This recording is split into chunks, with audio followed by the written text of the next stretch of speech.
I'm in Trenton, Georgia, just right across the state line, not just by a few short miles to Alabama state line. This is a little story that I'm going to share that happened earlier this year. Sad, tragic story, to say the least. In our country, each year, there are average of 5 cases a week of some child or some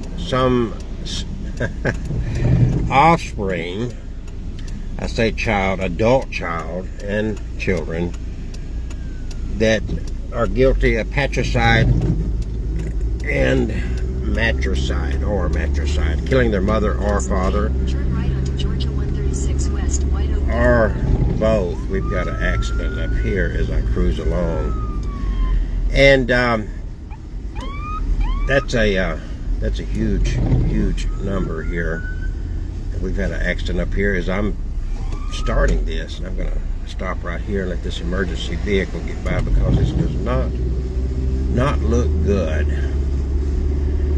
Okay, there's a pickup truck distracting me from what I was going to talk about. Matricide, patricide. This is a case of matricide, as there are untold thousands and thousands of people that are mourning the loss of or their mothers or fathers, as they are going about the grieving process of just about to lose their mother or father, or actually have just lost their mother or father.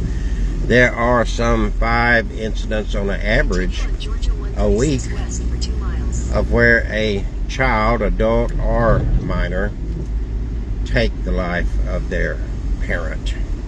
It's called matricide if it's killing of a mother, patricide if it's killing of a father. In the case of an adult killing their parent, it's usually some kind of psychosis or some kind of deep depression that pushes them into it, or seeking to gain from their death financially, property, or otherwise. In the case of a youth killing their parents, it is usually a case of they have no option of getting out of a abusive situation with their parents. Not always, but these are on the averages. Stay tuned for part 2 of today's journey, starting in Trenton.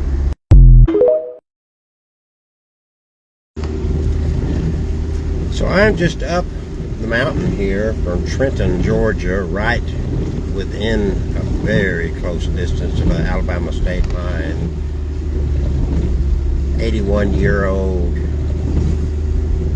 Kathy was her name that she was known by. Was up here on Brow Road, and we're taking a journey up the mountain. She had, at the time, 58-year-old son. Cannot find exactly what the issues were in the family, what was going on there that created this horrible situation, but not just a couple of miles from downtown Trenton. On this very road right here, there lived a woman, or her son, Roger Schrader. The mother's name was Lagetha. And I just am in the vicinity here. March the 4th of this year, whatever caused this to take place, I can't find out. As an adult, he was 58 at the time. He's now turned 59. Of course, he's rotting away in the jail in Trenton. And I'm going to turn around here. I don't want to be too. I think that there's a 30-something-year-old daughter that still lives at this property, so I don't want to be invasive with that at all. But the Georgia Bureau of Investigation was called to do a welfare check that morning, Friday, on the 81-year-old Kathy Schrader Watson. They found her dead in the house of strangulation, and in very short time, I'm going to see, in a very short time, her, it would be this house here, I believe. That's where it was. Let me check again, but I think this is where it took place, either here or the one behind it. It says 51. It may be the one back behind there that looks like from the pictures back there.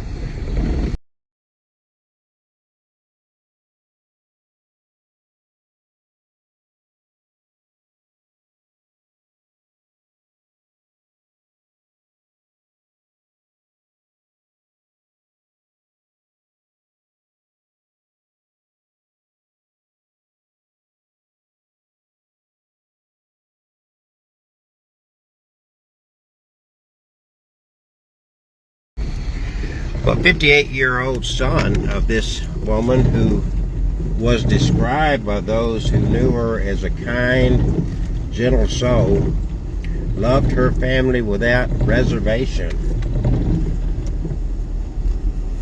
And her son was arrested for killing her.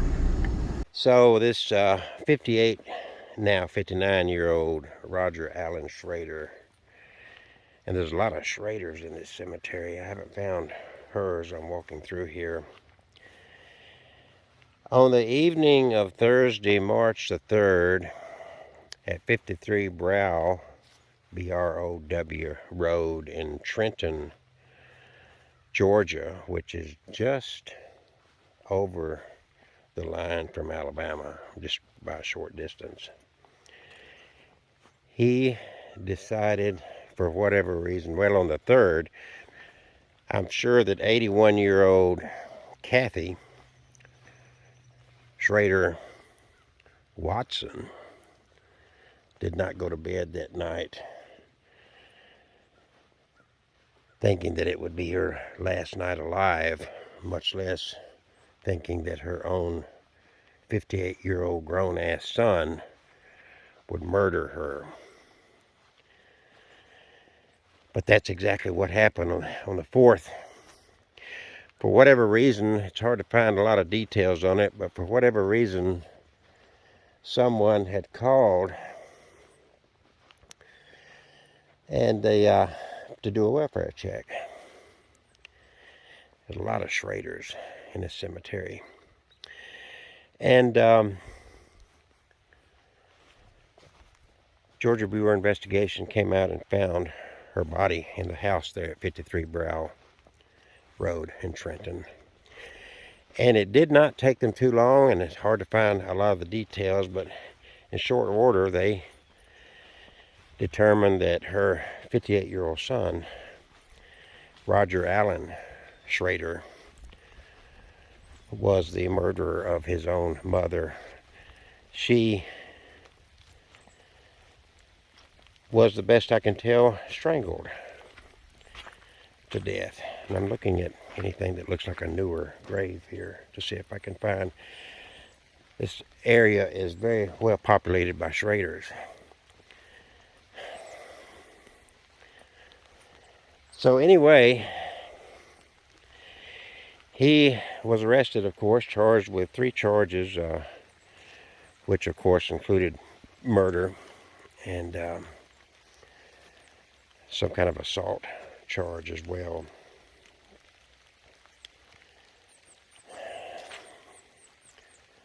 It's raining out here. There's someone about to be laid to rest right there. They were just there getting that gravesite ready.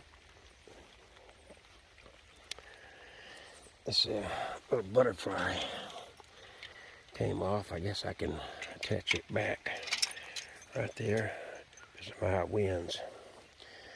I'll drive back over there, but kind of walking this over to see if I see anything that could find Kathy Schrader Watson's grave in the rain here to pay respects, her final resting place. There's another Schrader. It's just, the cemetery is just full of Schraders. Mac, DeWitt.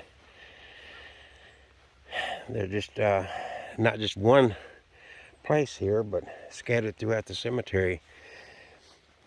But can you imagine your own child the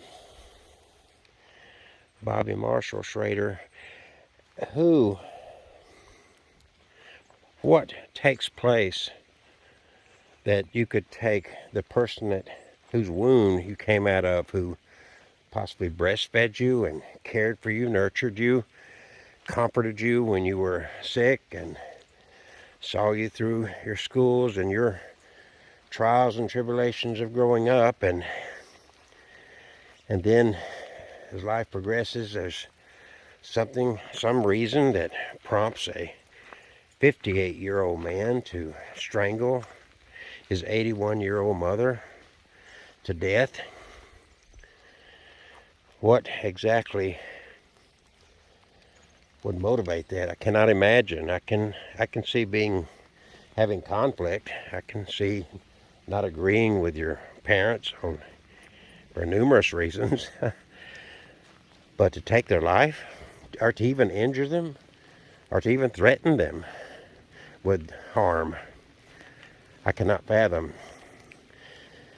I didn't always agree with my parents. I did not always see eye to eye with them, and I wasn't always happy with them. But I never certainly even wished them ill will, much less their demise, much less getting to the point to where I'd want to harm them in any way.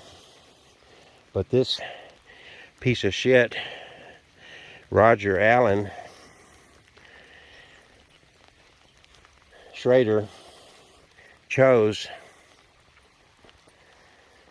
to end his mother's life. And starting to rain pretty good, and I found a lot of Schraders, but I've not found Kathy Schrader Watson's grave here anywhere. So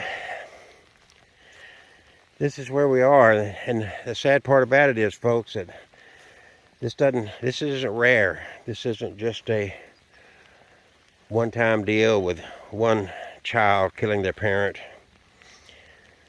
Statistically, on the average, there is a good 5 incidents of such in this country alone every week. It's not new. See, there's some more Schraders. There's just a lot of Schraders out here, and the rain is starting to come down pretty good, and I'm feeling it pretty good here. I'm going to drive to another section here, and could I have missed her grave? There's one over here that's unmarked that I stopped at briefly that could be hers. It's been there for a minute. It's across from this New Hope church over here.